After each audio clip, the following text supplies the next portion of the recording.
형제가족 여러분 안녕하세요. 오늘은 8월 14일 수요일 절박한 상황에도 복음을 전하는 담대함이라는 제목으로 사도행전 25장 13절부터 27절까지를 묵상합니다. 13절 수일 후에 아그르파 왕과 버니게가 베스토에게 문안하러 가이사랴에 와서 아그리파 왕과 그의 누이 버니게가 총독 베스토에게 문안하러 옵니다.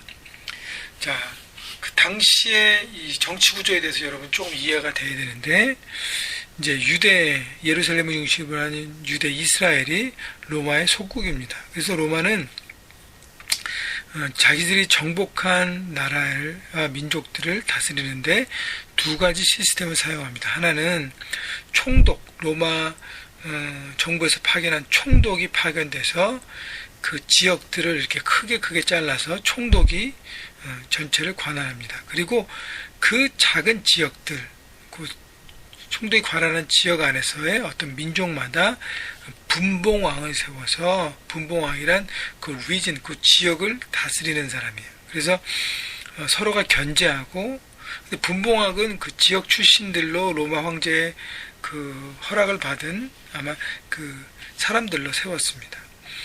그렇기 때문에 이 예루살렘과 유대 민족에 관련된 로마의 리더십은 총독과 분봉왕입니다. 그래서 분봉왕은 아그리파고 총독은 베스토입니다. 그런데 이 로마 총독이 실제적으로 전체를 관리하고 지역을 통솔하고, 분봉왕은 어떤 상징적인 의미로 더 그것을 하고 있습니다. 그래서 지금 총독 베스토가 지금 바울의 일로 이렇게 계속적으로 이걸 해결하려고 고민하고 있고, 물론 그 전에 2년 정도 앞선 총독 벨릭스가 이 문제를 해결하지 못하고 떠넘기고 왔는데, 베스토는 이걸 빨리 처리하고 싶었지만 유대 지도자들이 거센 반발이 있고, 또 바울은 또 이 일을 로마 황제에게 호소했기 때문에 이제 이 사건을 로마 황제에게 넘기고 정리하려고 합니다. 근데 그때 마침 아그리파 왕이 방문해요.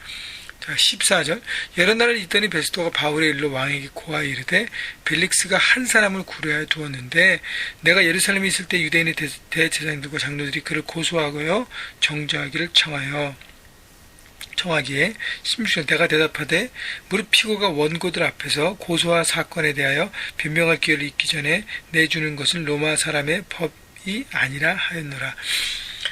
그래서 이 베스토가 바울의 일을 아그리파 왕에게 얘기합니다. 여러분, 이 얘기를 왜 구체적으로 다 할까요? 이 얘기는 이 바울의 일을 아그리파 왕에게 떠넘기려고 했던 거예요.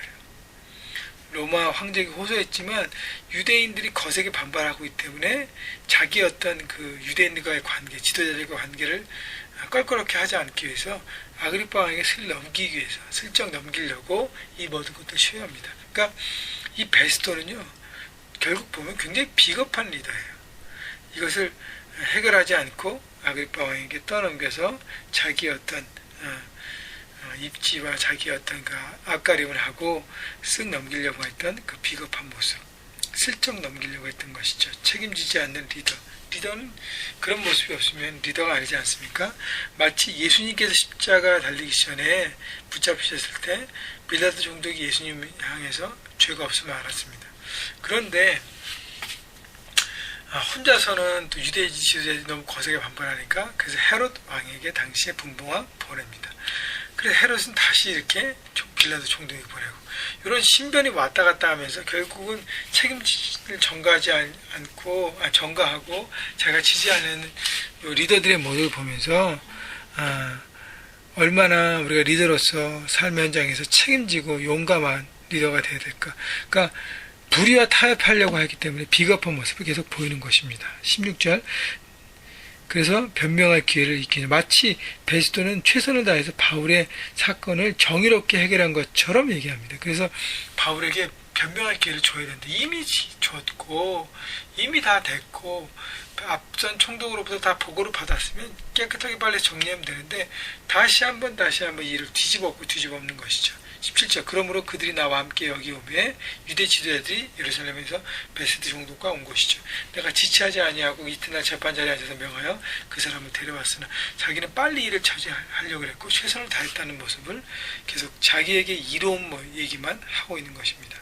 18절 원고들이 서서 내가 짐작했던 것 같은 악행의 혐의는 하나도 제시하지 아니하고 유대 지도자들은 바울을 고소하면서 아무런 증거를 제시하지 못했습니다. 그들이 제시한 증거는 단지 이거예요. 19절 오직 자기들의 종교와 또는 예수라 하는 이가 죽은 것을 살아있다고 바울이 주장하는 그 일에 관한 문제로 고발하는 것뿐이라. 예수님께서 십자가에서 죽으셨지만 3일 만에 부활하셔서 산소망이 되신다. 바울은 부활을 전했고 부활 때문에 고통받고 부활 때문에 지금 이 사건에 연루되어 있습니다. 여러분 우리가요 예수 그리스도의 복음을 붙잡고 복음의 생명을 붙잡고 살아간다는 그 핵심은요 바로 예수님께서 부활하셨다는 것입니다. 십자가로 우리 모든 죄를 담당하시고 부활하셔서 죽음의 모든 권세를 깨뜨리고 산소망이 되셔서 우리에게 영원한 삶으로 인도하시는 놀라운 복된 삶을 주신 것, 그것을 우리가 믿고 의지하고 붙들고 그것을 나누는 삶이 바로 복음의 생명을 붙드는 삶인 것입니다. 바로 그것 때문에 이렇게 어려움을 당해요. 그러나 그것이 바로 그의 사명이었기 때문에 이런 과정을 통해서 하나님이 로마로 보내신다는 것, 하나님의 섭리를 바라보면 너무 오묘함을 우리가 경험할 수 있습니다. 20절 내가 이 일에 대하여 어떻게 신문할지 몰라서 바울에게 묻되 예루살렘 올라가 이 일에 신문을 받으려 한즉 마치 바울을 배려한 것처럼 예루살렘에서 신문을 받으면 어떻겠는가? 말도 안 되는 일이죠.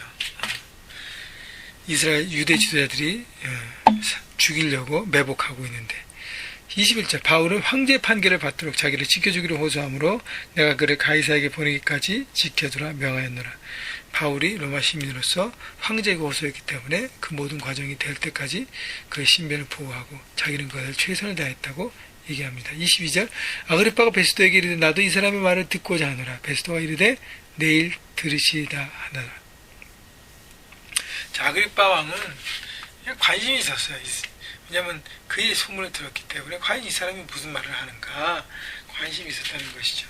23절 이튿날 아그리빠가 와 버니게가 크게 위험을 갖추고 와서 천부장들과 시중에 높은 사람들과 함께 접견 장소에 들어오고 베스도의 명으로 바울을 데려오니 여러분 아그리빠 왕과 그의 누이 버니게와 또 천부장과 중간 지도자들 많은 관료들 그리고 총독 베스도가 다 함께 모여서 바울을 불러서 일대 정말 많은 숫자로 대결합니다.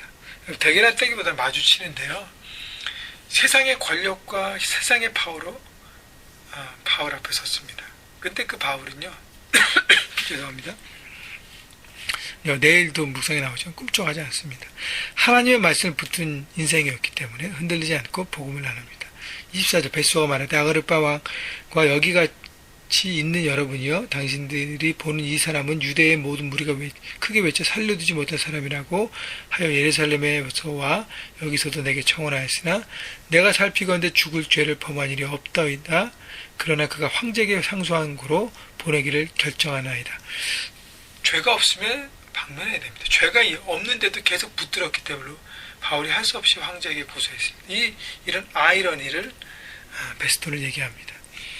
자, 세상의 관점으로 볼 때는 너무 답답하고 바울의 입장에 너무 참 억울하지만 하나님은 이 모든 것을 완벽히 선을 이루시고 하나님의 뜻을 이루게 되는 것입니다. 그래서 우리의 생각과 판단으로만 하고 절망하지 말라는 것이죠. 모든 삶의 상황들을 바라보고 하나님께서 비하인드에서 섭리하고 계심을 우리가 믿는다면 기다리고 믿고 달려가는 것입니다. 26절 그에 대하여 황제께 확실한 사실을 알릴 것이 없으므로 신문안으로 상소할 자료가 있을까 하여 당신들아 특히 아그리빠 왕 당신 앞에 그를 내세웠나이다.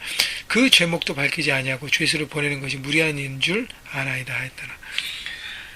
아그리빠에게 총대를 매게 하나 슬쩍 그러면서 이 사건을 넘기려고 했던 의도가 큽니다.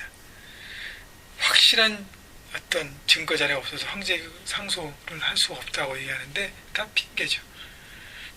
죄가 없으면 방면하면 그 말입니다. 그러나 죄인임에도 불구하고 이스라엘 지도자의 눈치를 보면서 끝까지 붙들고 있기 때문에 뭔가를 꾸며서 보내야 되니까 그래서 어려운 것이죠.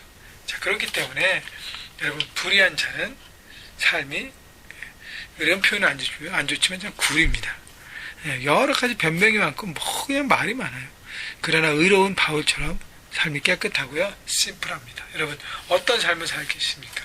바울처럼 비록 세상의 파워에 지금 눌려있지만 결국 기죽지 않았습니다. 그러나 정직하고 떳떳한 삶, 그것이 바로 하나님의 사람으로 살아야 할 것입니다.